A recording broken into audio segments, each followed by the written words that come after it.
有冇諗過結婚啊遇到啱嘅人，當然會。點為之啱嘅人啊？我愛嘅人。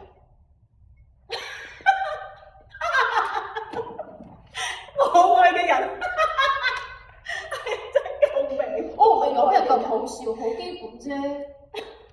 I'm sorry，係我忍唔住啊！你愛嘅人，咁我話俾你知，你愛嘅人係點咯？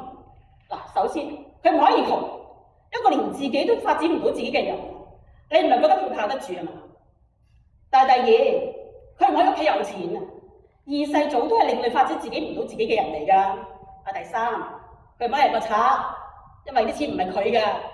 我唔覺得愛就係得同錢。咁係咩啊？付出、珍惜。No baby，no，愛就係錢啊！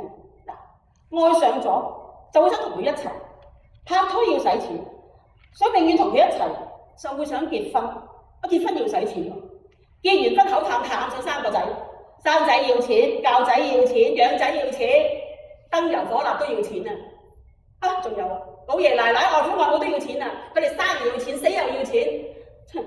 總之唔好愛上，一愛上所以都係錢。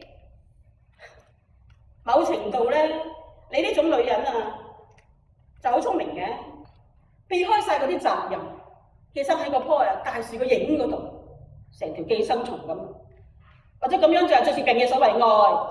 我唔相信係咁，我信家庭。你放心，我哋講多次，就快開始聆訊啦，我諗我哋要準備啦。我好擔心你啊，妹。你嘅情況好嚴峻，我嗰代即係你爸爸嗰代咧，一家人好多兄弟姊妹，嗰啲兄弟姊妹咧大個咗變咗兄叔伯兄弟，我生好多兄弟姊妹出嚟㗎，唔係因為愛啊，係因為嗰陣時佢哋冇得避人，一搞就有，佢哋冇得揀啊！而家啲人有得揀，一家人生得個一粒仔女，揾工人湊，所有嘅資源都放晒俾佢。你話一個由細到大咩都有，冇王管嘅細路，點識得去珍惜佢付出咧？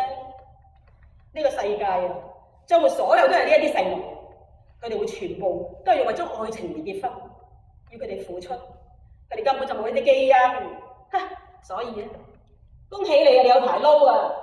至於你話揾個愛嘅人嚟結婚嘅喎，咁你用乜嘢刀劍啊 ？Say goodbye to family, my dear. No. Yes. 喺呢度應該喊嗰個係我啊！夠鐘啦！